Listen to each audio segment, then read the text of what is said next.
I'm here. Good morning or whatever time of day it is.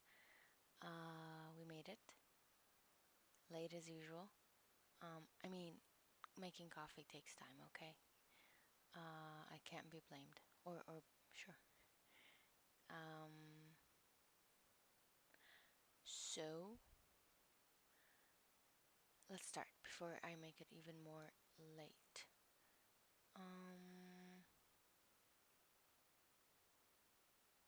Yep. All right. So, what are we doing? Yesterday I did I watched. Oh, actually, did I really watch 27 minutes? No way. Maybe, almost. Oh, good morning. Assalamu alaikum. Alaikum assalam. Ummi? Your name is Ummi? That's a cool name. Hi, Yusuf. Welcome back. How are you? How's college going? I hope you don't have exams. So yeah, yesterday what we looked at was subword word model, subword model. And then on the Hugging Face side, which is the NLP course, on Hugging Face, I only went over this part, using transformers and then models. Umiya. No, wait, sorry. Amima. Oh. With an A, right? Amima. Ah. Or is it Umima because you have O in your name? Okay, it has to be Umima. That's really cool. I have no idea what it means. Yeah. I'm guessing it might be coming from the word like umma, but I might be wrong. That's pretty cool. Thank you for telling me your name. Okay. Okay, I don't know why my character was not moving for a bit, but now it looks like it's moving again. Yeah, so tokenizers is the part that we're starting from, and I will start here by playing the video and see where that takes us. It looks pretty long, which is cool. Like, we will learn about tokenizers, I say, in a good way, like fully. So word-based, character-based, subword tokenization, and more. Then loading and saving, encoding tokenization. From tokens to input ID. That's behind my head. Okay.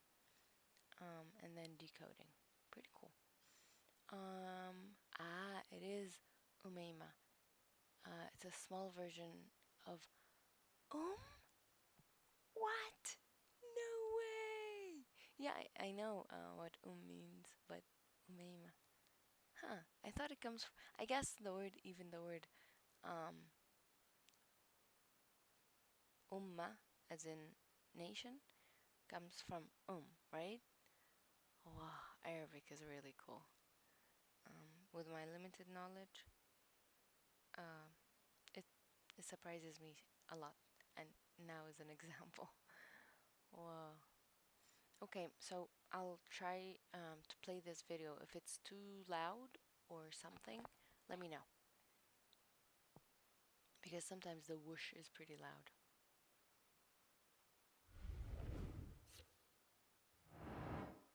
In the next few videos, we'll take a look at the It actually is lower than my voice. I'll make it a bit louder. tokenizers. In natural language processing, most of the data that we handle consists. Ooh, that's cool. Thank you. Do you want, I think I explained what I'm doing, but if you want let me know. I can tell you more about what I'm studying, and I can share the link in the chat if you want, because in case you want to do that,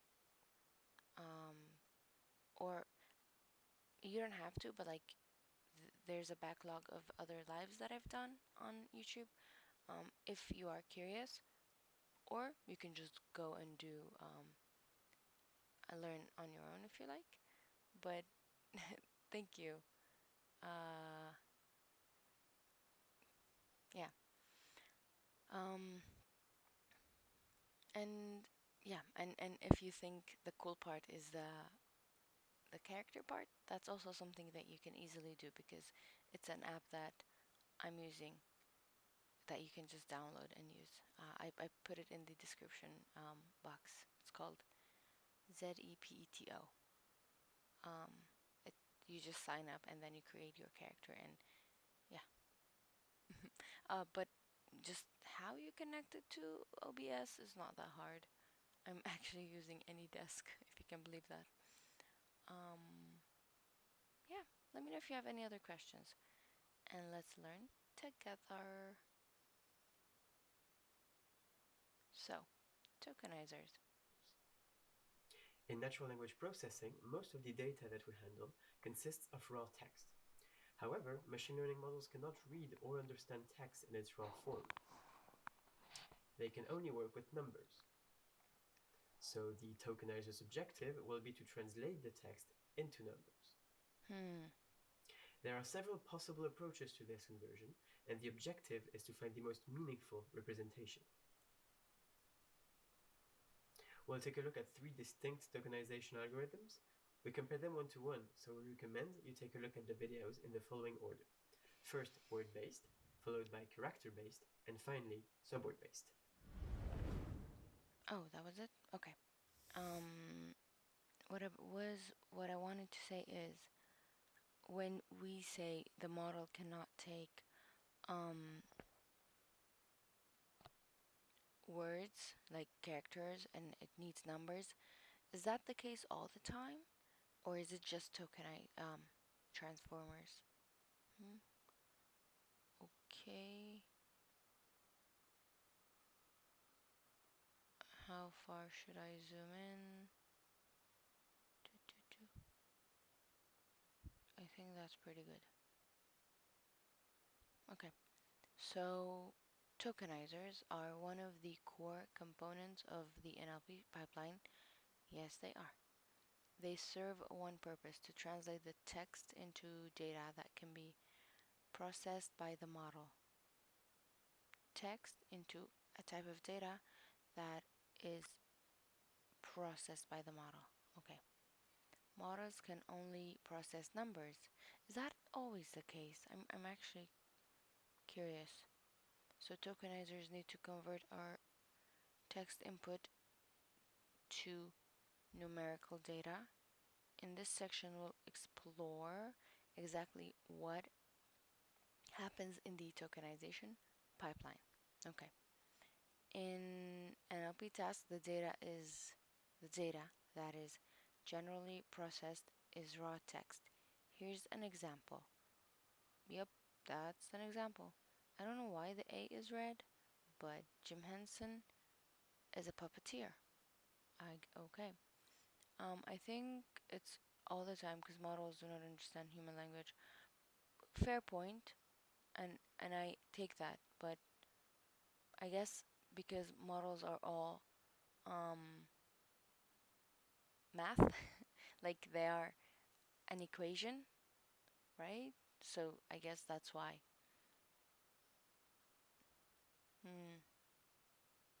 Because when you do programming, you can use text, like nothing is stopping you.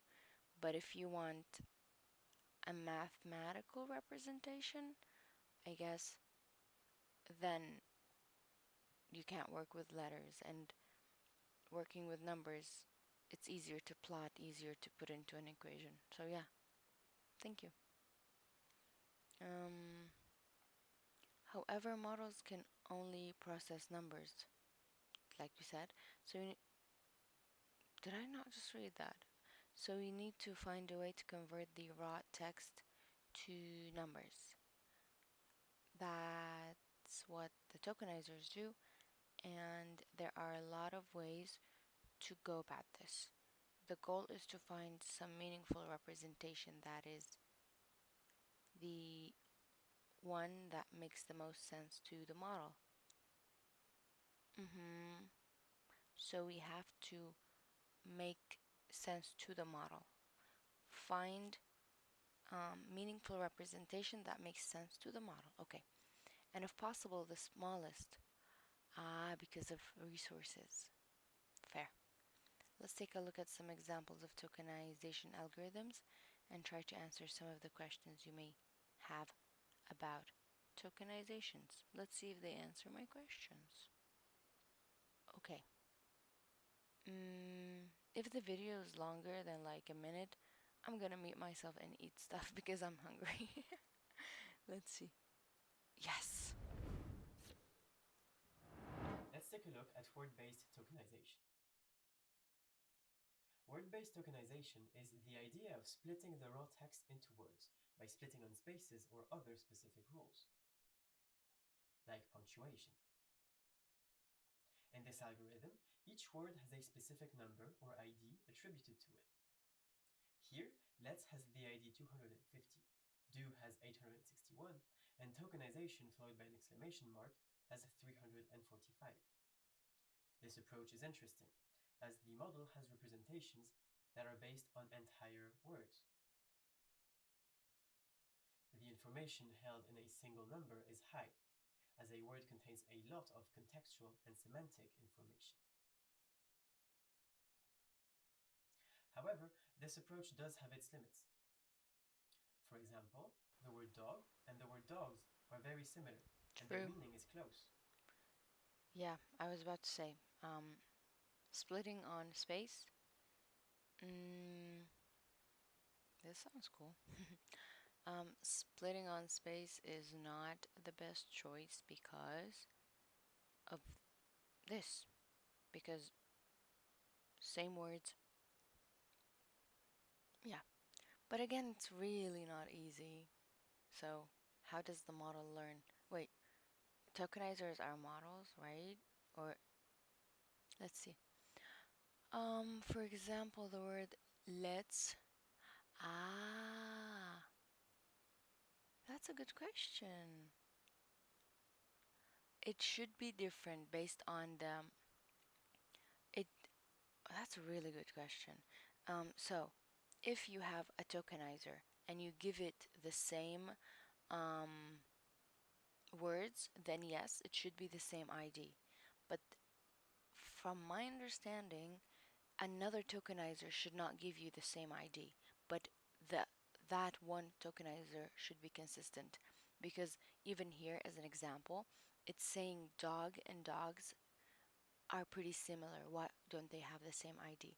So in your case, um, that word should have the same ID, and that way it makes it less heavy for it to process because if it's getting the same, I don't know if that matters or not, but yes, they should because like I don't know if you've seen the um, word embeddings, which is something I searched very recently because I think they're really cool. It has to be right. Um, it's the thing where I guess that's a good example. If you can see because of my head, let me change the scene. Like this part here, these are cities. This is travel related. This is food. The 3D representation of text. So like the blue ones, chicken. What? Kitchen.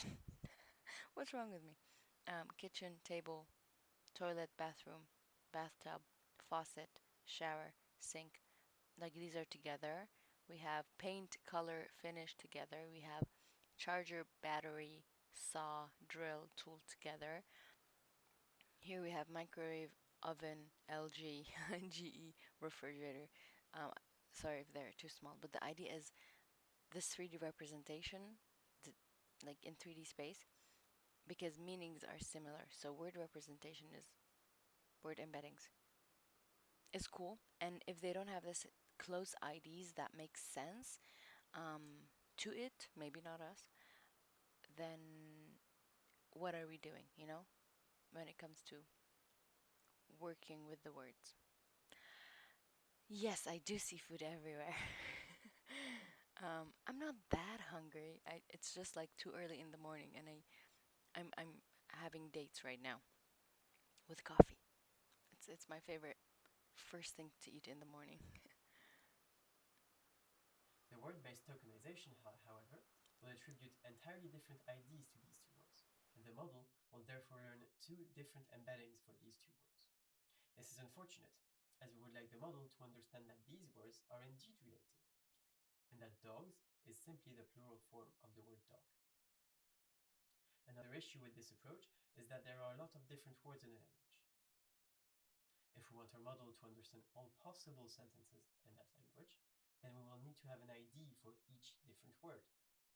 And the total number of words, which is also known as the vocabulary size, can quickly become very large. This is an issue because each ID is mapped to a large vector that represents the word's meaning. And keeping track of these mappings requires an enormous number of weights. Yeah, so another point regarding the. Oh, wrong scene. Okay. Another point regarding IDs being the same is so that our vocabulary size is smaller. And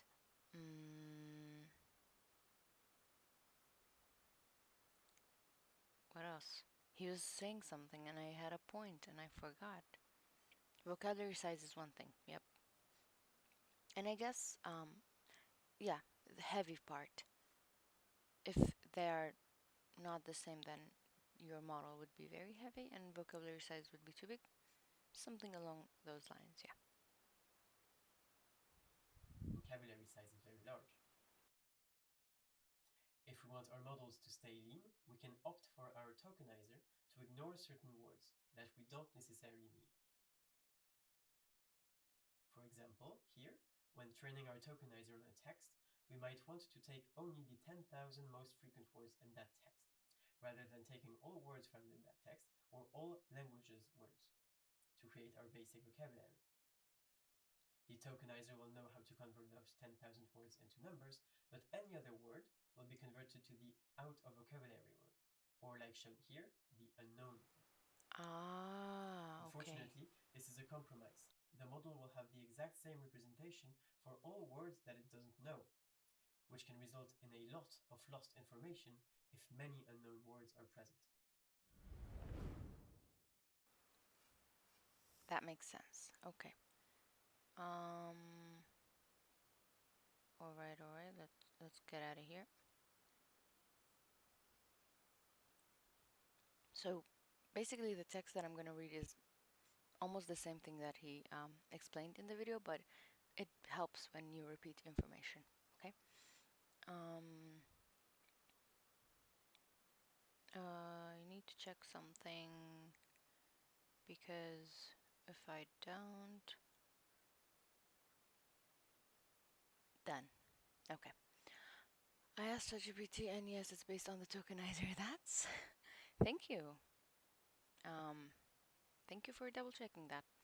Um, it's fun asking ChatGPT about NLP and stuff because it's like you're asking it about how it's made. I don't think it will answer, or I don't think it knows how it's made exactly, because then I don't know. Anyway, um, first type of tokenizer that comes to mind is word based. I don't know, but isn't character based like easier? Super easy. You just split characters, that's it. It's generally very easy to set up and use with only a few rules, and it often yields decent results. That's true though, because character based you lose a lot of information, but word based you have information. For example, in the image below, the goal is to split the raw text into words and find a numerical representation for each of them. We have split on space or split on punctuation. Split is space punctuation? Now I'm like thinking for languages like Arabic, what do you split on? So there are different ways to split the text. For example, we could use white space to tokenize the text into words by applying Python split function. So this is just split on space. And it looks pretty good. Hi! Hey, you're here. Good morning. I think it tends to hallucinate answers. It always does. About how it's made or how it works. But such info, especially in older versions, isn't in its training data. That's true. No version of it was talked about online in its training data. That makes a lot of sense. Yeah, because it just sprang up on people. I guess GPT-2 was very much talked about when the chat version came out, but yeah. I think my question is, right now everything is open source, right? So it technically should be able to answer the questions if it has access to the information. Okay. Thanks, Coffee, for the answer. Cool, cool. What did I do? Okay, nothing. So yeah, like tokenizer doesn't have to be anything fancy. You can just say split and then there it is. There are also variations of word tokenizers that have extra rules for punctuation. With this kind of tokenizer, we can end up with some pretty large vocabularies, where a vocabulary is defined by the total number of independent tokens. For example, the other thing we saw, dog and dogs, these are independent tokens that we have in our corpus. Each word gets assigned an ID starting from 0, going up to the size of the vocabulary. Is that required? Can it be a UUID where nothing makes sense? I guess it is better if it is that way. The model uses these. Oh, I just thought of. I think that GPT is rather closed. Ah, had that lasted over them not being open. I guess regarding what architecture they use, honestly I've never like looked too far into it. Because I thought like everything ML is somewhat open sourced. Maybe that idea came from the fact that you can use the model but not know. But what about all of those papers? I mean, I haven't read them, but what about all of those papers that they publish? Shouldn't they talk about something in them? Um, hmm. Lawsuit. The lawsuit was over the fact that it's not open sourced. That guy has a lot of lawsuits. I don't know, does he? um, okay. So regarding these IDs, when the ID is the frequency, no, ID can be frequency because then it will be repeated. Okay, wrong answer. So, if we want to completely cover a language with word-based tokenizer, we'll need to have an identifier for each word in the language. which will generate a huge amount of tokens. For example, there are over 500,000 words in the English language. Huh. Didn't the technical reports haven't said too much actually. We don't even know how. Ah, really? Huh. I didn't know that. I guess if it was said, then it would be all over the news regarding how many parameters GPT-4 has. That makes a lot of sense, huh? Okay. Thanks for the update. um, yeah, I just got confused regarding the 500,000 words in the English language because yesterday our lecturer, do I call him Professor Graham? I don't know, was saying um, how many millions? Was it 6 million? Hmm. Anyway, there was a paper from Microsoft that gave a number and caused a stir. No way! It was retracted? Hey, you know some academic drama. Look at you. That's that's cool. um, I bet that was all over Twitter. Uh, I haven't seen it. Hey, good morning. Wait, no. Good very late in the night. Hi, Du. How are you?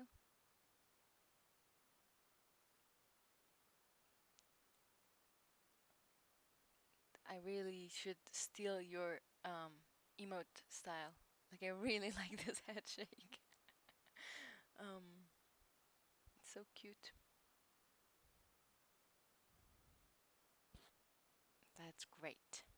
Um, I suggest. Uh, I was thinking about it. I was really thinking about it. And there are some eyeglasses that have this thing coming, like, and then the shaking of the head makes them move. That would be really cute. Um, I'll try and see how I can do that. um, I will try and look at some basic emotes and see if I can, because I guess I have to make GIFs first, which is super doable with the phone. I can like make, yeah, you know. um, yeah. Yes, what I was about to say is start the bedtime routine, please. It might not, I don't know how late it is, but I know it's late. Um, so, for the English language regarding tokenization, to build a map of each words. I mean, don't we almost always just tokenize our uh, oh, I got lost. Wait, data, our training data, or um, just the data that we have. We never try to tokenize everything in the language. I mean, I guess someone like OpenAI would benefit in tokenizing everything if that's what they're doing. Because we don't want our model to be confused with unknown new words. Like, I'm curious, like, there are really new slangs. If you use them or ask them to define it, how would that be?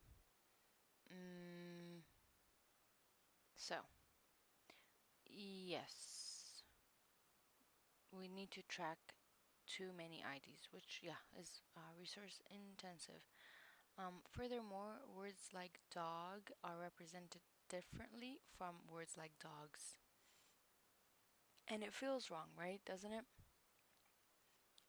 The model will initially have no way of knowing that dog and dogs are similar. It will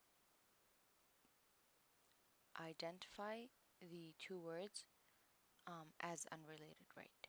Same applies to other similar words like run and running, which the model will not see as being similar initially. ChatGPT had the opposite problem than you described. They famously used data in tokenization that then they filtered out of training, resulting in some tokens that made the model produce very strange outputs. That's weird. That's really weird. I mean, I understand that training shouldn't have everything from your um, whole data, so I guess that's where the problem came from. Very odd. Mm, yeah, but um, like you mentioned earlier, hallucinating is also a problem. So if you tell it whatever, it will give you an answer. It would say strange things when asked about solid gold. What is that? What are these? They had to patch the weights. That is, yeah. I guess there's the meme of whatever you make, people will break it in ways you will never imagine. So, ah, okay, cool.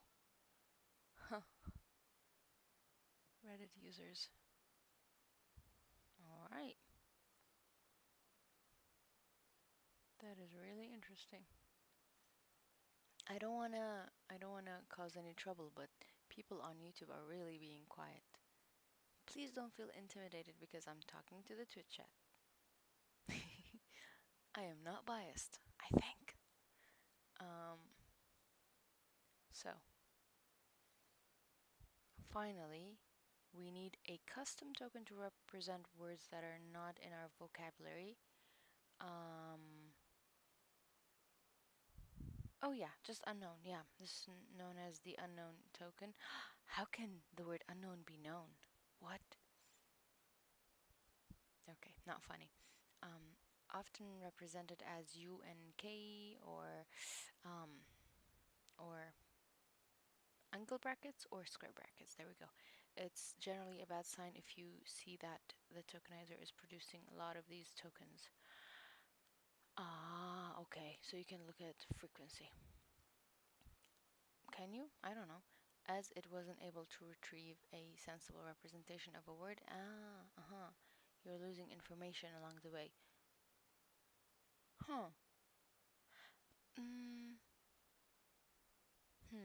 Okay. The goal when crafting the vocabulary is to do it in such a way that the tokenizer tokenizes as few words as possible into unknown.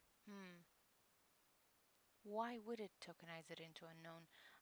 Because like you make the vocabulary. I was wondering why I can see his or her message here on YouTube. Turned out it is from Twitch. Yep.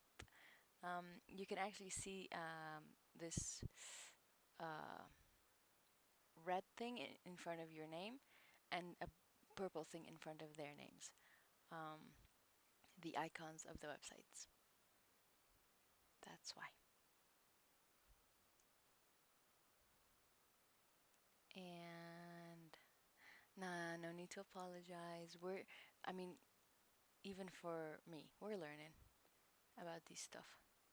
I'm using this thing called Restream that streams on YouTube and um, Twitch and gives me the chat for both, which is really cool and gives that icon thing. So yeah, allows me to update the titles simultaneously and all of that. So um, yeah, sometimes I just remember like I'm proud of myself for setting things up that I can just turn on, and I am too lazy to make changes. So I think my setup is fairly decent, and I love it. So, Mm-mm-mm. So one way to reduce the amount of unknown tokens. Oh yeah, my question was when you make the vocabulary, then all of those words in that vocabulary of things you gave it is known. But if the output of your model for non-training words is unknown, then that's the problem. Like, you can't have too many unknowns that is produced by the tokenizer if you're creating the vocabulary in the first place and you're not in the output part, right? Am I making sense? That guy's name is really cool. Is it Lysandra? The way it's written is cool. Yes. Okay. Cute. Oh, hi. Skullcrusher for life. Each time I read the name, I'm like, oh, makes me want to crush some skulls. What kind of vocabulary are we talking about for English? Ah, for the English language, because there's a lot of text that we use in, sure, online communication that shouldn't be in a dictionary. Good point, yeah. Like acronym based, LOL, um, LMAO, but with a ROF at the beginning, and butcher spelling. Yup. Wait, is leet? Ah, please. What is leet from? Um, Good point. And I guess I have the same question. I don't know if we can answer each other. Okay, Coffee's answering, but before I do that, I don't know if that's an answer. What I wanted to say is you have a data set, right? You have your data, so you train it on your data, but and then whatever's in there should not become unknown. But outside text might become unknown, right? So to read Coffee's text, let's see. If computers are,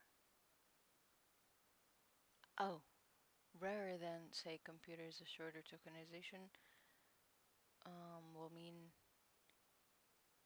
the model will train better to learn computer. Ah, oh, so yes, if any word is rare, then it will be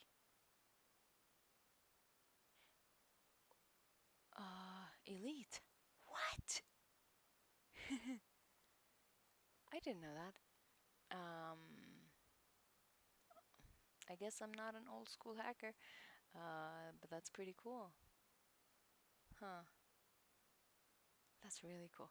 So yeah, if a word is rare, it's given some sort of prioritization in the um, short. It will have shorter ID or something. I don't know. And is recognized easier. Mhm. I do watch hacker movies. How dare you question my my watching? Sorry, I didn't mean to come off strong, but I do watch anything that has computer usage in it. Um, don't come at me, but I haven't seen anything further than season 2 of Mr. Robot. But yeah, um, I do. I do watch thing that have um computers in it.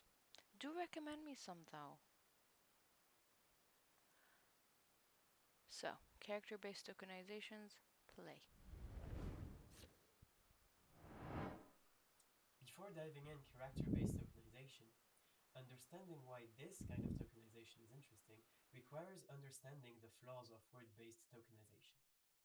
If you haven't seen the first video on word-based tokenization, we recommend you check it out before looking at this video. Okay, let's take a look at Okay. character-based tokenization. We now split our text into individual. Is my voice louder for some reason? No way. I'm just being louder. Okay, sorry. Oh no. Hackers, the movie. Ah. Huh. What is happening? Have I not seen it? Uh-oh. Hackers. I don't think I have seen this one. Oops. Ah. Angelina Jolie. Oh no, pinnacle of cinema. I'm a fraud. don't. See, I don't mind. Oh, sorry. 1995. Is that the move? No way. That's NCIS. The scene with the multi keyboard people. But it might also have it. Yeah. All right. It shall be watched. Um, let's see. Let's see if I have my each time. Mm, no, I don't think I will watch it with my siblings. I don't think that's a good choice. um, all right. Thank you.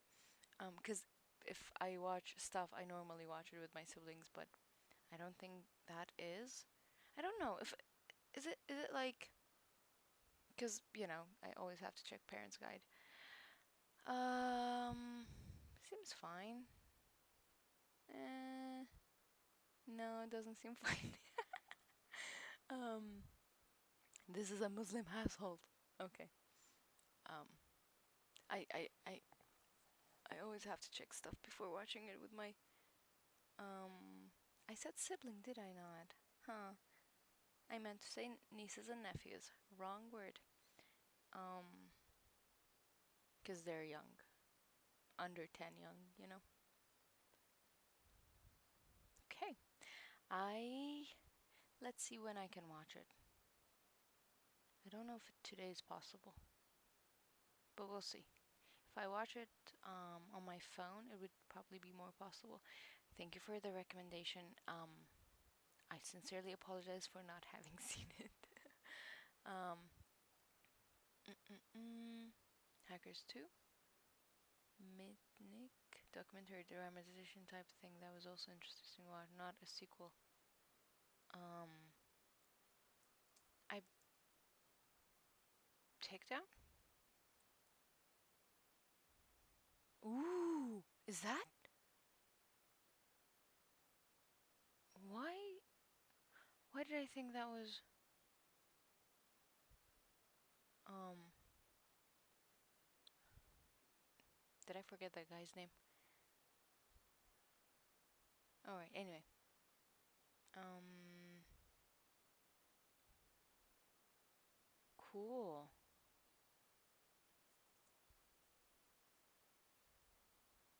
Interesting. I am surprised that I haven't seen these.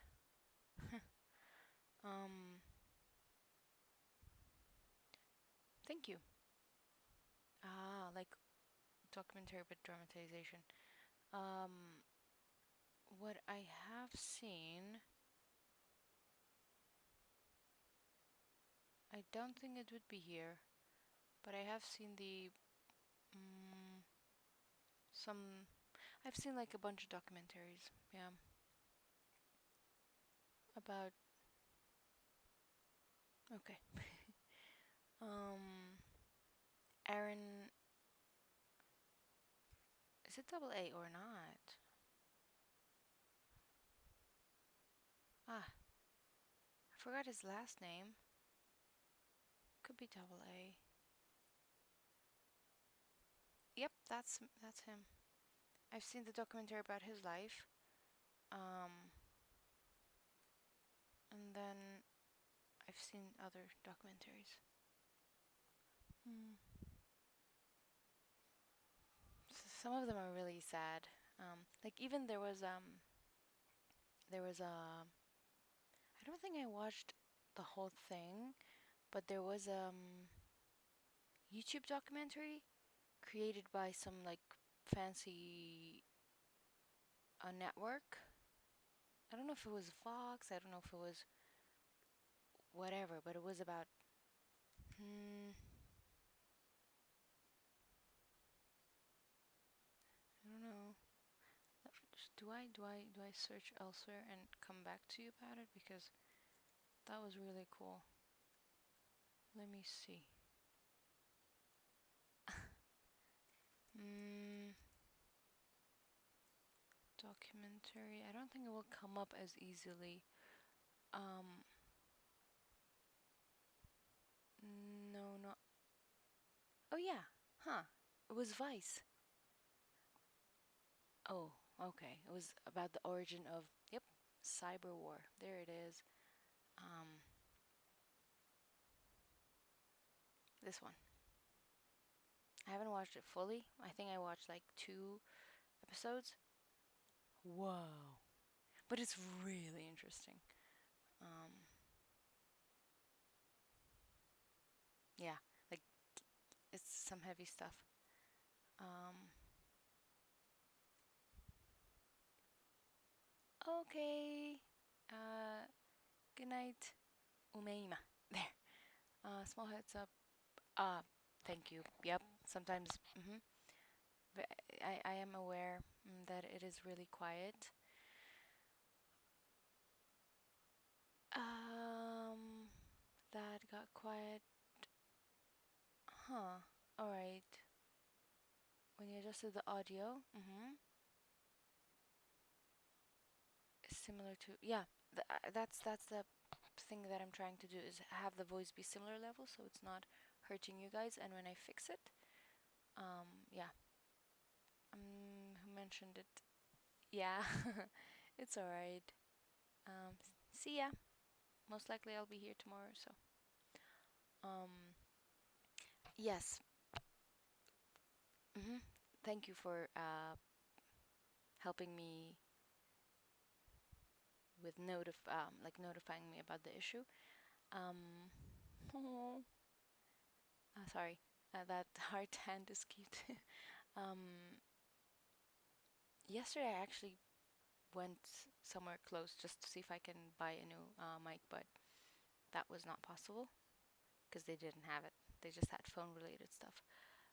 So I actually have one more idea before I fully buy a new microphone. We'll see if I can, because I don't think I'll get my microphone back. We'll see. um, Tokenization. We recommend you check it out before looking at this video. Okay, let's take a look at character-based tokenization. Mm-hmm. We now split our text into individual characters rather than words. Yep. There are generally a lot of different words in languages, while the number of characters stays low. True. To begin, let's take a look at the English language. It has an estimated 170,000 different words, so we would need a very large vocabulary to encompass all words. With a character-based vocabulary, we can get by with only 256 characters, which includes letters, numbers, and special characters. Ah. Even languages with a lot of different characters, like the Chinese languages, can have dictionaries with up to 20,000 different characters, No but more than way. 375,000 different words. So character-based vocabularies let us use fewer different tokens than the word-based tokenization dictionaries we would otherwise use. Cool. These Okay. vocabularies are also more complete than their word-based vocabularies counterparts.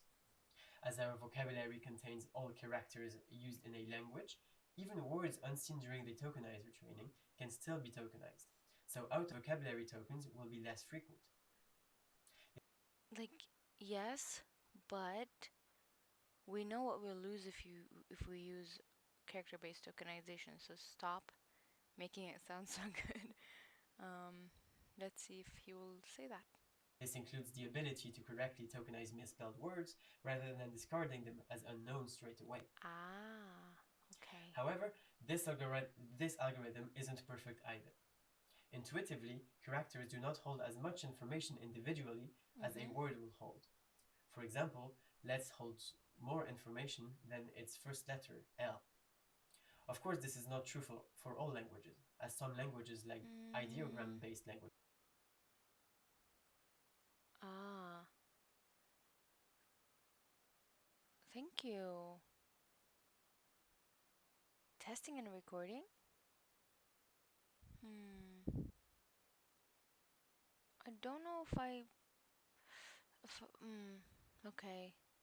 Don't know if it will get to me buying stuff online, because, wow. Oh, I see. What do you mean by the testing part? Cool. Wow. Um, Normally it will get to me really late if I buy stuff online, but I mean, I've been I've been having a low voice for I don't know the past 10 days, so um I'm most likely buy it locally if I find good stuff, good things. Yeah, no, I think I will be able to. We'll see. We'll see. Thank you for the link. T wait, oh, Artings? That's a cool name.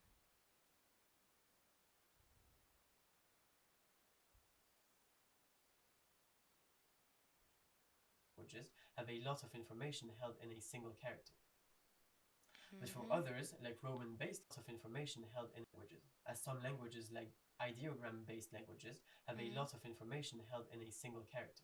Like What? ideogram-based languages have a lot of Ideograms, sorry. information held in a single character. But for others, like Roman-based Mm. languages, the model will have to Ah, no way. They stopped making your favorite headsets. How many times did you have to buy a new headset? Um, 'Cause mm, if you do a lot with music, might get more value out of an audio interface that lets you connect non-computer microphones to a computer, supplying the phantom power. Ooh. I don't do. Hmm. I guess just experimentally for fun, but no, I don't do any music stuff. Um. Yeah, my current need for a microphone is mostly Twitch and YouTube related. Um. I also really like doing like yeah, playing with audio. I like editing.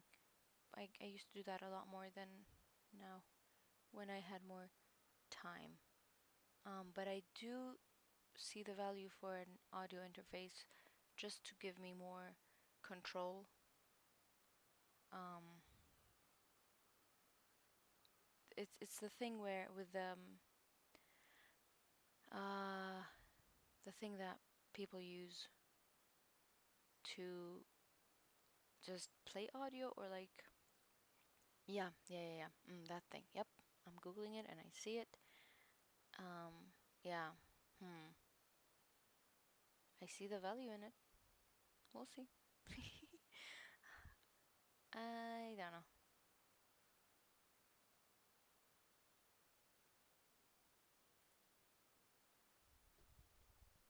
But for others, like Roman-based languages, the model will have to make sense of multiple tokens at a time to get the information otherwise held in a single word.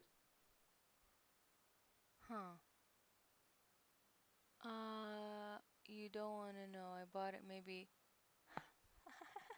oh, 6 times over 12 years, but it was $25. I mean, I guess it's not that like twice a year. No way. No, one for 2 years. That's actually not that bad. That's very good. It wasn't very comfy, but I needed more for voice quality, and it was great for others to understand me and not pick up ambient sound. I'm gonna check what it looks like. And huh. Yeah, these aren't these almost like meeting things? I think I'm using one that is quite similar to this. Not definitely not the same, but very similar with the having this thing, this part. Hmm. Meeting headsets. Mm-mm-mm. I don't know what brand mine is. Okay, definitely not Microsoft. Different brand. Um, I was about to flex on you and say that I have a headphone that I don't, not the one I'm using, just another one that was gifted to me. Like it's definitely been over 5 years that I have it. um, but it's I used to go through yeah, we don't have a good ear like an audiophile. Just want to hear it. Fair. I also just want to hear stuff as well. Um, yeah, I go through head earbuds. No, not earbuds. The thing ear. They're not earbuds. The thing with wire. I used to go through them a lot. Equalizer APO might let you drive the gain up higher than the Microsoft slider will let you do. Might be a pain to get it working. I'm using Mac. I don't know. I really tried to go through some settings. It took me nowhere. Cause I am rather new to Mac, but I'll try and see. It's just the um freedom to make changes is very little in Mac. So like if I was on Windows, I could probably make it sound higher, but yeah. Mhm. See, I knew it. I have reasons to hate dislike Mac. um I know. I'm sorry. I apologize. Um my hands are tied. Um but yeah, I have two choices. Choice number one, we have this super old microphone that is from the 90s. I'm just gonna test it. I don't think it will work, but I'm just gonna test it.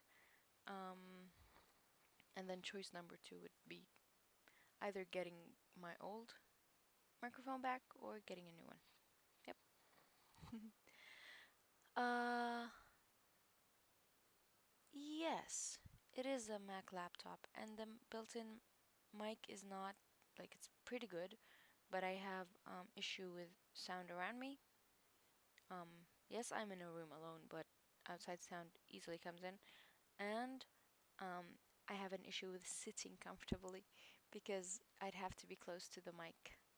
But if the mic is close to me, then I can just sit like a human.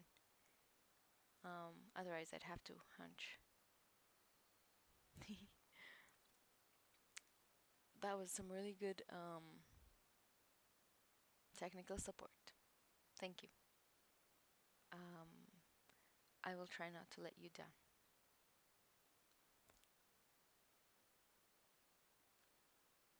I I heard the guy saying something about Roman-based languages needing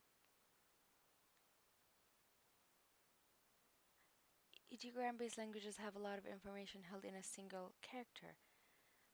Does that mean like Chinese and Japanese? I don't know. It's right. Cause true, but what is a single character? Ah, cause like um in Korean a single character, that's weird. Cause like you have different characters obviously, but then when you put them together, I think they become hmm. Like does the computer recognize it as a single character even though it's not when they're put together? That's fun. Huh. Ideogram-based languages have a lot of information held in a single character. Ah. But for others, like Roman-based languages, the model will have to make sense of multiple tokens at a time to get the information otherwise held in a single word. This leads to another issue with character-based tokenizers. Their sequences are translated into very large amounts of tokens to be processed by the model. And this can have an impact on the Really? size of the context the model will carry around, and it will reduce the size of the text we can use as input for our model, which is often limited. This tokenization, while it has some issues, has seen some very good results in the past, and so it should be considered when approaching a new problem, as it solves issues encountered in the word-based algorithm. I thought there is no use to it, but now with different languages, I see some use. Fair. Mm. Thank you. That was fun. I've heard Mac inbuilt mic before, and they sounded impressive. As much as I want to bash mic, um, ah, wait, you don't like Windows 11? Why? um, I don't have any issues with it. Hmm. I mean, Mac has really good hardware. Um, it's just the part where you feel like,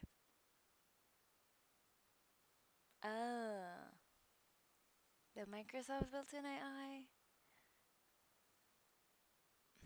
not Bing Chat, right?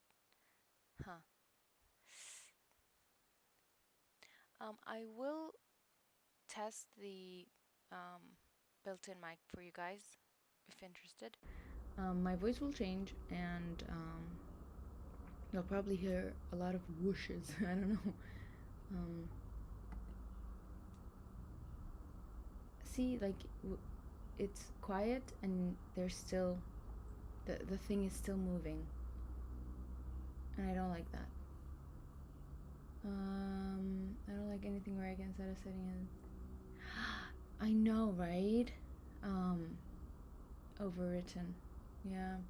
It's like Microsoft doesn't trust their users and treats them like the kid says, I want this, and the parents are like, of course, and then doesn't do that.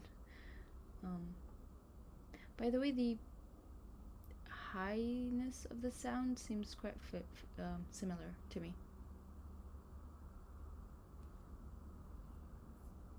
I'm gonna go back to the other mic so that I can sit comfortably. um, yeah. Does Windows 11 right now have a built-in? Does it have a built-in AI right now? Or something that they are adding? Because I don't think I've encountered it. Okay, so benefits of character-based vocabulary smaller, no or fewer unknown tokens, but we have there are two.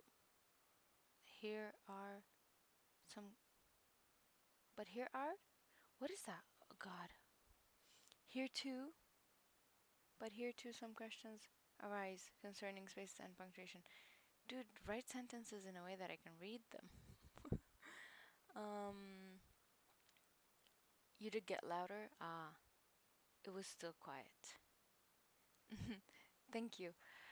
Um, okay. Yeah, it's not comfortable right now, sorry. And just don't feel like it's the best choice for me to use a microphone that you can hear everything. Because sometimes a person might pass by and say something, and I don't feel comfortable that way as well.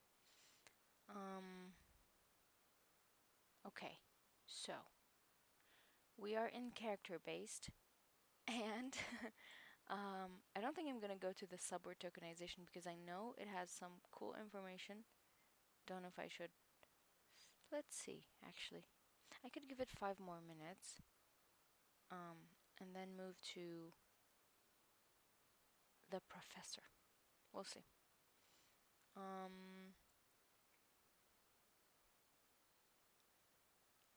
Someone is helping me shop, no? Oh no, that's not that. Uh, when is that? A few days ago. Okay, I can open the link here. What? The new AI feature records everything you've done. I mean, I am very sure they knew what you were doing before, so it's just that now that it's AI, they can actually do something about it. Um, hmm. Yee! It's called Recall. It makes me think of Total Recall. Wait, no? Not that. It makes me think of the Tom Cruise movie with what would happen in the future thing. um, yeah, violation of user privacy. Hmm. Ah, it is. Actually, I like the timeline feature. But yeah, they already knew what we were doing, so nothing changes on that front. It's still just being able to turn things. Yes, having the choice to opt out, right? When that's taken away from you, then it feels unfair. Because, like, it's not like you can just go and use. I mean, you technically could go and use other operating systems. It's just, what about work? What about a lot of stuff, right? Mm, okay. Um, I watch the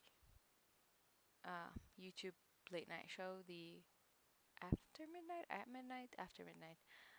And there is one scene where the presenter host Taylor says, "I'm going to go back to the prompter, and it will feel creepy.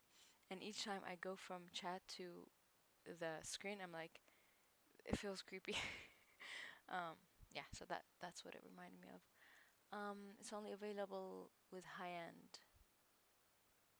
Qualcomm CPU and okay, so it's probably heavy on the computer. Yeah, feels like time to get comfy with Linux. That's what I was also thinking.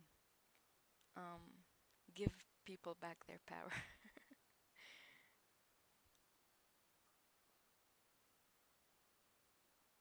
We should, but I don't think like when working with work, it's not easy.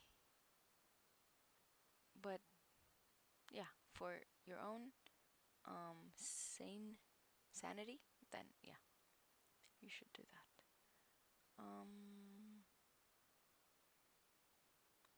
okay. So going back to tokenization. Um, so through this, we kind of made the stream more about tinkering with streaming rather than tokenization and NLP. I no need to apologize because I really enjoy talking and like learning about stuff that you guys know more about, especially with the hackers movie. um, but yeah, it's also useful information for me. So no need to apologize. I'm planning on moving to Linux next time I upgrade. Hmm, cool. Like, are you comfortable with using it already, so you're planning to move to it, or are you like just going to start with the learning part? Just asking, are the Hugging Face models, which are hosted on Chinese server, safe to use? Oof, that's a question. It's good that you enjoy speaking because you have a very oh my god. I'm not blushing. Yeah? Thank you. I don't dislike my voice. Mm, watch hackers, bottom line, the end. So to answer your question, cow, Kautspa? No, wait, Kauts. Sorry, I'd appreciate if you tell me how to read your name. I really can't, don't know. Like, I really don't know. Because hosted on Chinese servers, whew, I was about to say if you know where they are hosted. I don't think I can answer you.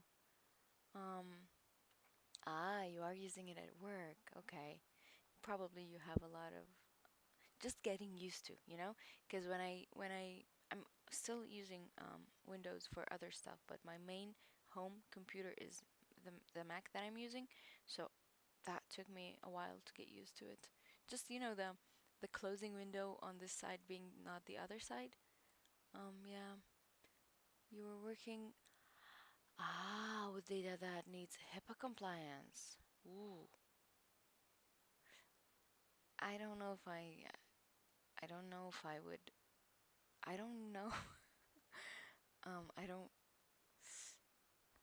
Hmm. If it's hosted on Chinese servers, like I really don't know what to say. But if you're just saying um, Chinese models on Hugging Face, then doesn't it technically mean it's on Hugging Face and you can download it and use it? Um, Alibaba Cloud. Ah, pronounce it anyway like as. Okay. Oh, I'm sorry. Um, Cloud. Isn't it the ST part a t? Tap, cow, tap, something like that? Or is it tab? Or is it a cow's tab? Um, Safe is hard to classify, I know, but I would make sure the model files are in the. Hmm? What is that? Safe tensor format? Huh. It can't have. That is very, very interesting. That such a thing exists. Um, Mr. K, you have some advice that you can use. I hope you do. Because I know recently Hugging Face had some issue of code running inside other files. So I guess there are mitigations for that. Hmm.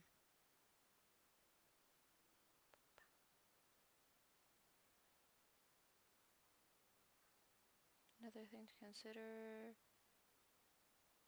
it can easily turn 10 or more tokens. Sorry. I'm just trying to see if I can skip this single word with a word-based tokenizer. 10 or more tokens. Okay. So words become longer. Okay. To get the best of both worlds. We can use a third technique that combines the two. Sudden Hannah Montana. Never heard of us. No, nor have I. Honestly, very, very. I don't know what GGUF is, but the safe tensor, that is some good thinking from cool people.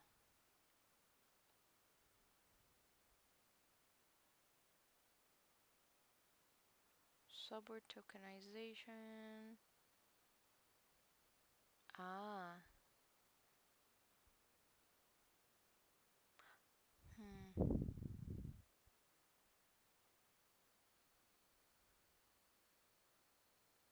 I'm gonna play this because I think I'm gonna pause here on subword tokenization.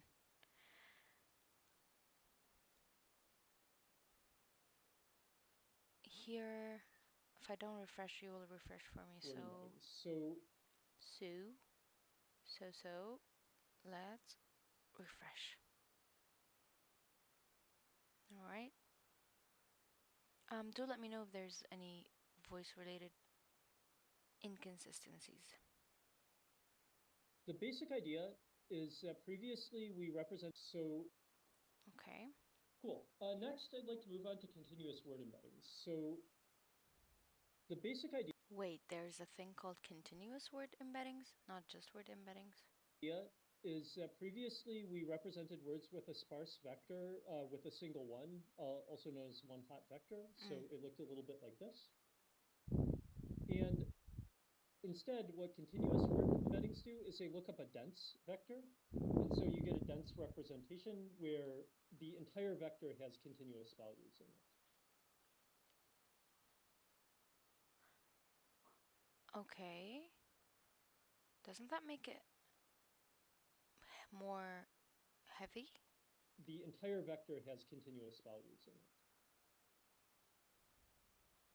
And I talked about a bag of words model, but we could also create a continuous bag of words model. And the way this works is you look up the values of each vector, the embeddings of each vector. This gives you an embedding vector for the entire sequence. And then you multiply this by a weight matrix, where so this is columns. So the rows of the weight matrix correspond to the size of this continuous embedding. And the columns of the weight matrix would correspond to the overall Width? to the overall number of labels that you would have here. And then that would give you scores. And Okay. so this basically what this is saying is each vector now, instead of having a single thing that represents which vocabulary item you're looking at, you would kind of hope that you would get vectors where words that are similar by some mention of, by some concept of similar, like syntax, semantics, whether they're in the same language or not, are close in the vector space. And each vector element is a feature. So, for example, each vector element corresponds to, is this an animate object, or is this a positive word, or other vector, other things like that. So just to I love vector space representation because it just feels like it shouldn't understand, but it doesn't understand, but it does make sense of it. Pretty cool. To give an example here, this is totally made up. I just made it in Keynote, so it's not an actual vector space. But to illustrate the concept I showed here, what if we had a two-dimensional vector space, where the two-dimensional vector space, the x-axis here is corresponding to whether it's animate or not, and the y-axis here is corresponding to whether it's like positive sentiment or not. And so this is kind of like our ideal goal here. So why would we want to do that? Yeah, sorry, go ahead. On the first slide about the features, Mm-hmm. like what do the, again, the one hot encoding, it's 100. Yep. What is the, like the four entries be here? You So what would will. the four entries be here? The four entries here are learned. So they are they're learned just together with the model. And I'm going to talk about exactly how we learn them soon. But the final goal is that after learning has happened, they have these two properties, like similar words are close together in the vector space. And that's like number one, that's the most important. And then number two is ideally these features would have some meaning, maybe human interpretable meaning, maybe not human interpretable meaning, but yeah.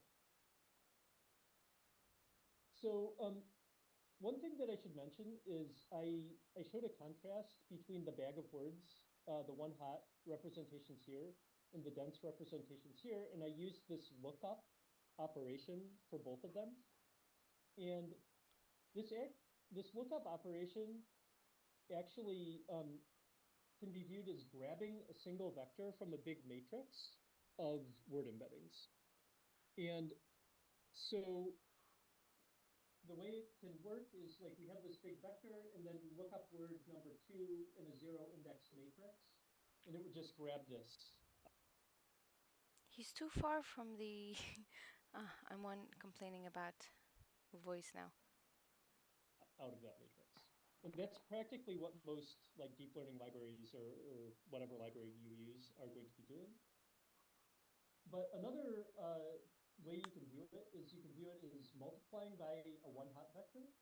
And so you have this vector, exactly the same matrix, but you just multiply by a vector 0, 0, 1, 0, 0, 0, 0, 0, and that gives you exactly the same things. So The practical implementations of this tend to be the first one, because the first one's a lot faster to implement. You don't need to multiply like this big thing by a huge vector. But there are advantages of knowing the second one.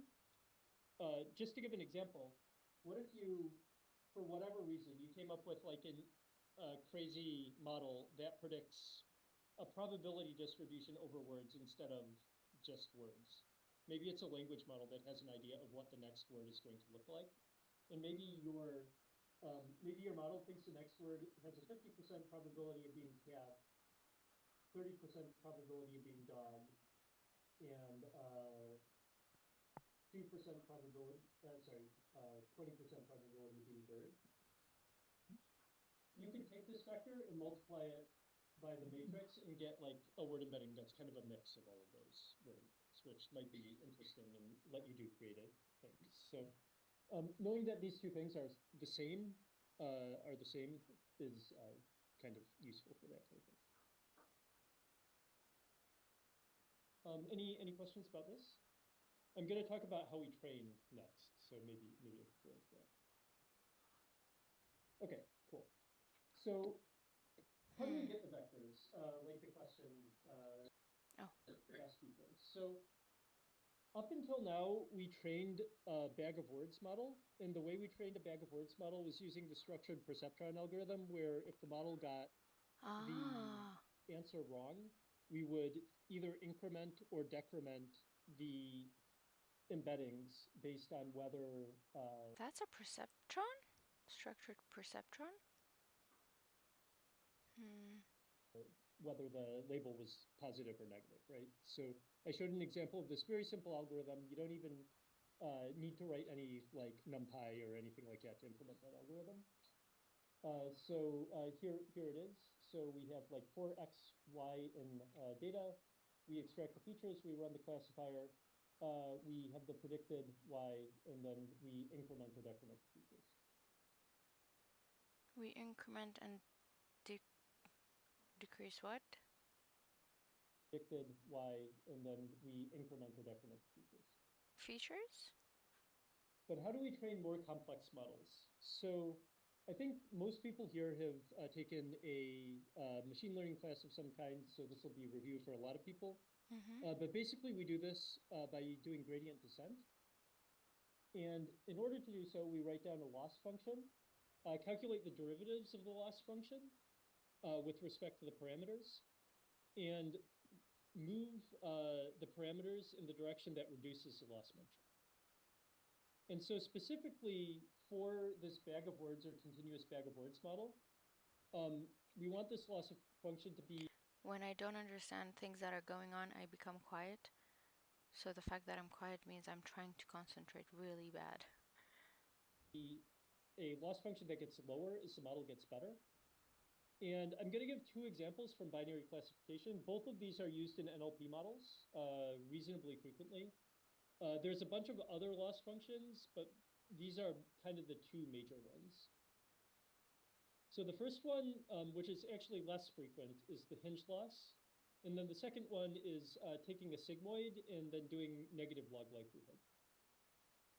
So the hinge loss, basically what we do is we take the max of the label times the score that is output by the model and 0. And what this looks like is we have a hinge loss where if y is equal to 1, the loss if y is greater than 0 is 0. So as long as we get the answer right, there's no loss. As the answer gets more wrong, the loss gets worse, like this. And then similarly, if the label is negative, if we get a negative score, then we get 0 loss, and the loss increases if we have a positive score. So the sigmoid plus negative log likelihood, the way this works is you multiply y times the score here. And then we have the sigmoid function, which is just kind of a nice function that looks like this, with 0 and 1 centered around 0. And then we take the negative log of this sigmoid function, or the negative log likelihood. And that gives us a loss that looks a little bit like this. So basically, you can see that these look very similar, right? The difference Sort being of. that the hinged loss is sharp, Harsher, and we yeah. get exactly a 0 loss if we get the answer right. And the sigmoid is smooth, and we never get a 0 loss. So does anyone have an idea of the benefits and disadvantages of these? I kind of flashed one on the screen already, but. So I flashed that on the screen, so I'll give this one, and then I can have a quiz about the sigmoid. But the hinge loss is more closely linked to accuracy, and the reason why it's more closely linked to accuracy is because basically we will get a 0 loss if the model gets the answer right. So when the model gets all of the answers right, we will just stop updating our model whatsoever because we don't have any loss whatsoever, and the gradient of the loss is 0. What about the sigmoid and negative log likelihood? There's kind of two major advantages of this. Anyone want to review their machine learning class? Nope. Sorry, what was that? I think I do understand the y times s part, which is the score, and y is the outcome that we want. And sort of log I remember, but nothing further. I guess max, isn't that a softmax? Do I know what happens in a softmax? Not really. Sure, negative is a thing. Does it cancel out? Does it? Hmm. I think times like this, just knowing the name of the function and understanding why it's being used and not how. I oh, yeah, this part. 1 or minus 1. Hmm. I think that's sufficient, but understanding would probably be better. um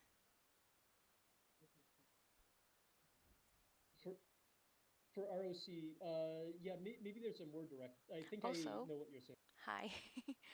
um Hello. but maybe there's a more direct way to say that.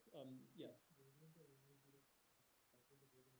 Yeah, so the gradient is non-zero everywhere, and the gradient also kind of increases as your score gets worse. So that's one advantage. It makes it easier to optimize models.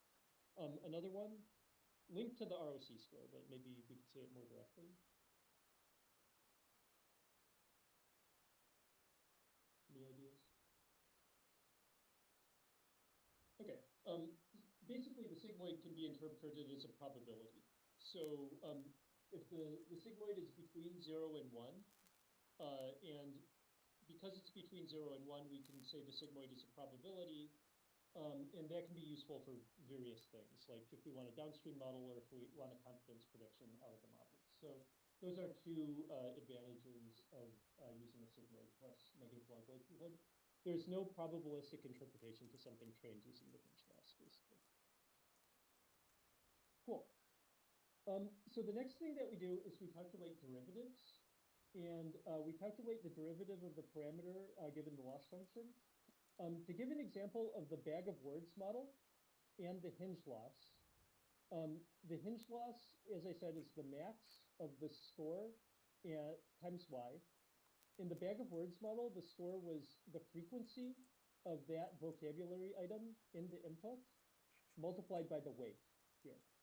And so this is a simple enough function that I can just do the derivative by hand. And if I do the derivative by hand, what comes out is if y times this value is greater than 0, so in other words, if this max picks this instead of this, then the derivative is y times freq, and otherwise it is in the opposite direction.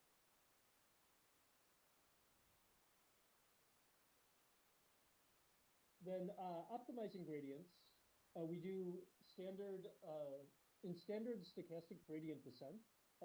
which is the most standard optimization algorithm for these models. We basically have a gradient over, we take the gradient over the parameter of the loss function, and we call it GT. So here, sorry, I switched my terminology between W and theta. So this could be W, the previous value of W. And this is the gradient of the loss. And then we take the previous value, and then we subtract out the learning rate times the gradient. And there are many, many other optimization options. I'll cover the more frequent one called Atom at the end of this, this lecture, but this is the basic way of optimizing the model. So I'm hiding the professor again, don't I?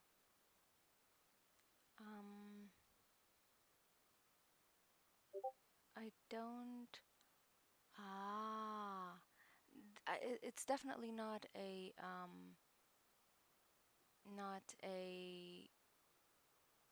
introduction. It's better if you have background already. True, true. You need to look at the logic of these formulas closer and their purpose. I'm gonna be lazy and ask, do you have any resources? Or should I just like go into it by looking at some Khan Academy or stuff like that? Or do I just go and try to solve things myself?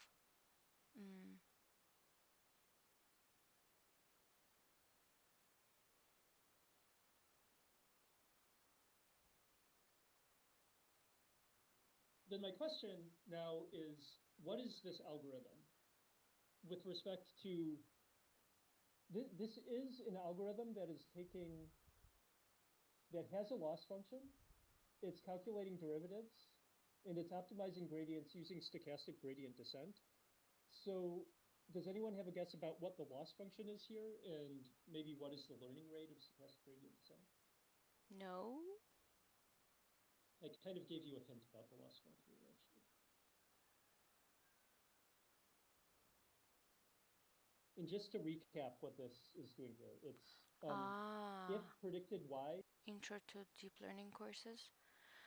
I had an intro to AI in the Stone Ages, but we were using MATLAB, and I remember learning about perceptron then, but nothing further, because that was, like I said, Stone Ages. Computers didn't exist yet. Yeah. Is equal to y, then it is moving the feature weights in the direction of y times the frequency vector.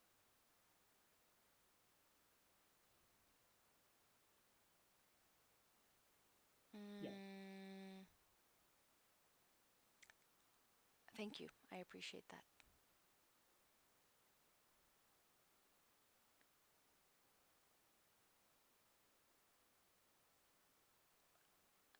I will try looking into them. Yeah, exactly. So the loss function is hinge loss, and the learning rate is 1. And just to show how that, corresponds, we have this if statement here, and we have the increment of the features. And this is what the the derivative looks like. So we have if this is moving in the right direction for the label, then we increment, otherwise we do nothing. So basically, you can see that even this really simple algorithm that I implemented with a few lines of Python is essentially equivalent to this stochastic gradient descent that we do in models. So the good news about this is, this is really simple, but it only really works for like a bag of words model or a simple feature-based model. But it opens up a lot of new possibilities for how we can optimize models. And in particular, I mentioned that there was a problem with combination features last class, like don't hate and don't love are not just, hate plus don't and love plus don't. It's actually the combination of the two is really important. And so, yeah, just to give an example, we have don't love is maybe bad. Nothing I don't love is very good. And so in order to solve this problem, we turn to neural networks. And the way we do this is we have a lookup of dense embeddings. Sorry, I just realized my coloring is off. I was using red to indicate dense embeddings, so this should Ah, be maybe red instead of blue. true. Red was neural networks. Blue was bag of words. But we take these dense embeddings, and then we create some complicated function to extract combination features, and then use those to calculate scores. And so we calculate these combination features, and what we want to do is we want to extract vectors from the input where each vector has features. Why are we stopping? Oh, sorry, this is in the wrong order, so I'll get back to this. Yay. So this was talking about the continuous bag of words features. So the problem with the continuous bag of words features was we were extracting features like this. But then we were directly using the He's supposed to show that. Oh. Derivative of the linear function is w times x with respect to w is x, the input itself. So you can just subtract the input from the weight. Oh, okay. So there's a mistake on this here or somewhere, or are you explaining a previous slide? Just subtract the input from the weight. This is cool, huh? Like, I don't understand what I'm reading, but like I really need to focus on it better. It's worth highlighting that to give the okay. Like you said, it is not an intro, so they're not explaining things, just saying this is like to someone who's a beginner, right?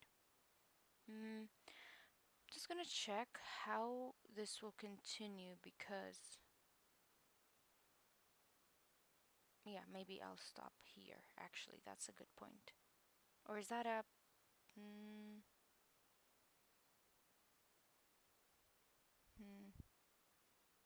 So the problem with the continuous bag of words features was we were extracting features like this. But then we were directly using the dense features that we extracted to make predictions without actually allowing for any interactions between the features. And so neural networks, the way we fix this is we first extract these features. We take these features of each word embedding, and then we run them through kind of linear transforms in nonlinear, like linear multiplications and then nonlinear transforms to extract additional features.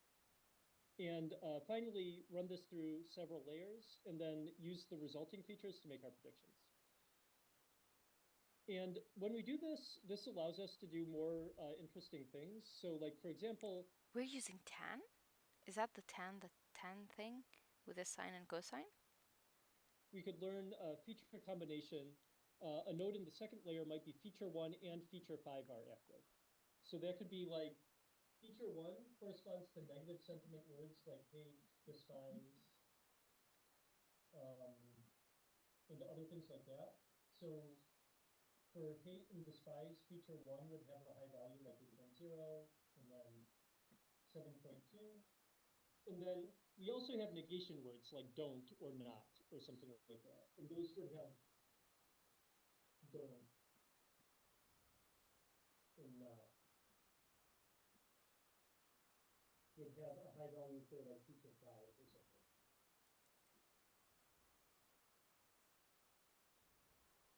And so these would be the word embeddings where each word embedding corresponded to, features of the words. And then After that, we would extract feature combinations in this second layer that say, oh, we see at least one word where the first feature is active, and we see at least one word where the fifth feature is active. So now that allows us to capture the fact that we saw like don't hate or don't despise or not hate or not despise or something like that. So Hyperbolic tan? Whoa. Ah. Oh. Isn't that an inverse thing? I don't know. But the S shape is like it comes from the top, goes to the bottom. I remember that image from high school. Whoa. Or the output, I should say, of the model getting compressed to that S-shaped. Ah, I mean, if the output is probably it is classification. Yes. Okay. So it makes sense to be in that range. It the thing that I find really interesting is how we are using math to manipulate the language. It's really cool. It gets used as sigmoid. Okay. I sigmoid shape is actually everywhere. So very common activation function. I've heard it too many times to not know it. Like it would be shameful for me not to know. Even if I don't know how it's used, like the details, I know where it's used in a way. this is the way this is a deep continuous bag of words model. This actually was proposed in 2015. I don't think I have the reference on the slide, but I think it's in the notes on the website. And actually, at that point in time, there were several interesting results that showed that even this like really simple model did really well at text classification and other simple tasks like that because it was able to, share features of the words and then extract combinations of the features. So in order to learn these, we need to start turning to neural networks. And the reason You do that, I'll do that tomorrow. Okay, wow, we are on time. 2 hours almost. 1 hour 58 minutes.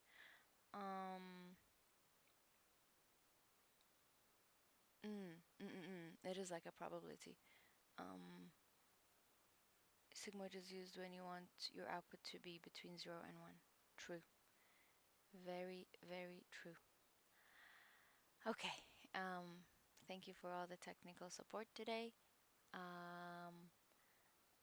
I think I remember like months ago when I had internet issues promising to make it better, and it took me months, but I still sort of did it.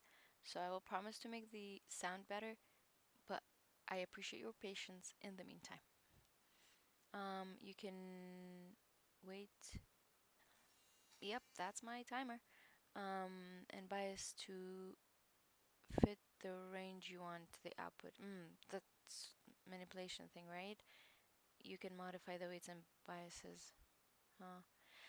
People seem to care more for the computational cost, I thought, and for the gradients as it saturates.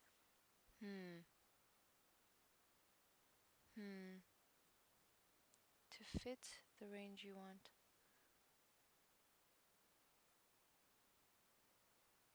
I mean, computational cost has to be, yeah, might be true in the current state of the art. Vanishing gradient problem? I don't think I know what that is.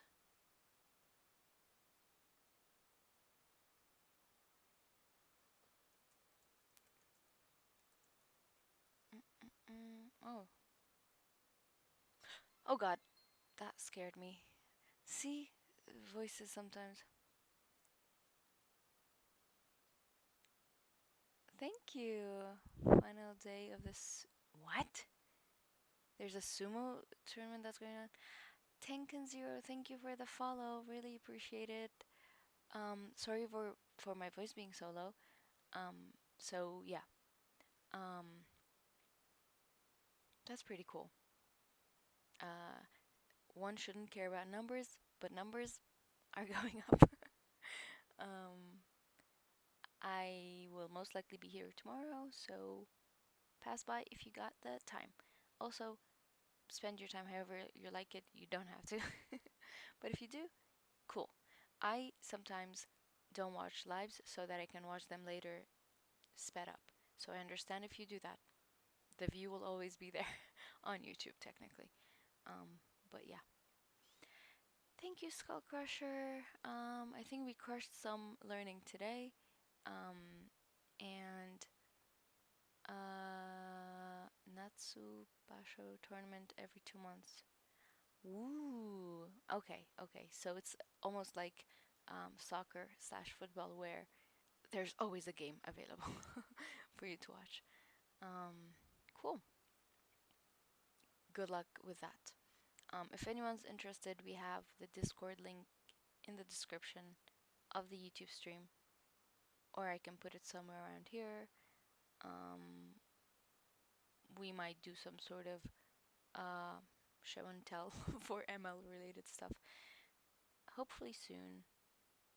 So, yeah, if you feel like it, come by. If not, that's pretty cool. The internet is a big place, and the fact that you're here is really, really interesting. Like, why? Why are you here? Sorry. Okay. That's it for today. Inshallah, see you tomorrow if all goes well. And I'm gonna end the stream after I count down to 5. So if you have anything, let me know.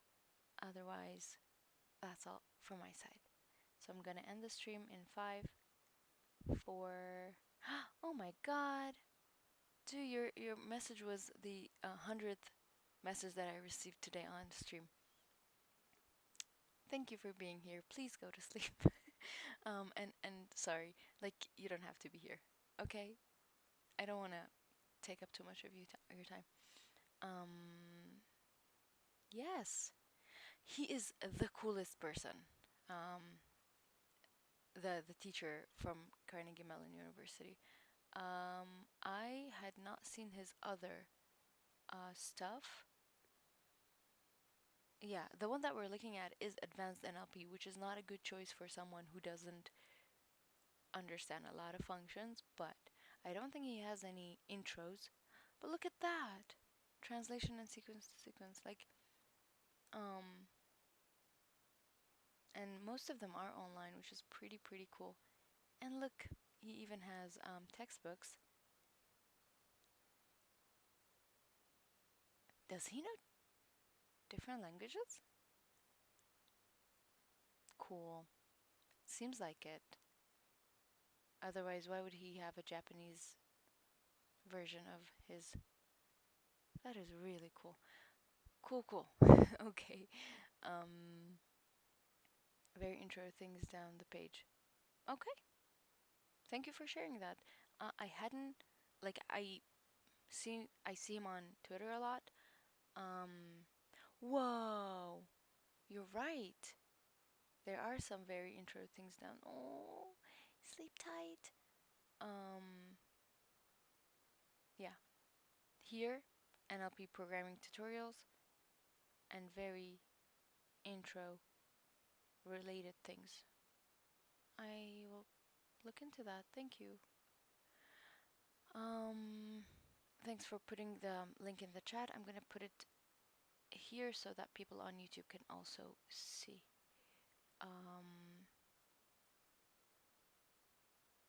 Right. Okay.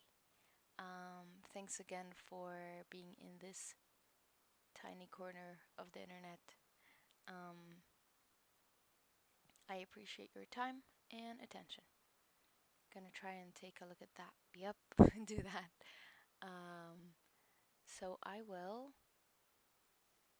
go and hopefully see you next time, whenever you are available. Night for the people whose it's night, and good morning for the others that it's morning, because my side it's morning. Okay, doing the countdown one more time. Thanks again. So, gonna end in 5, 4, 3, 2, 1. Bye, and thank you.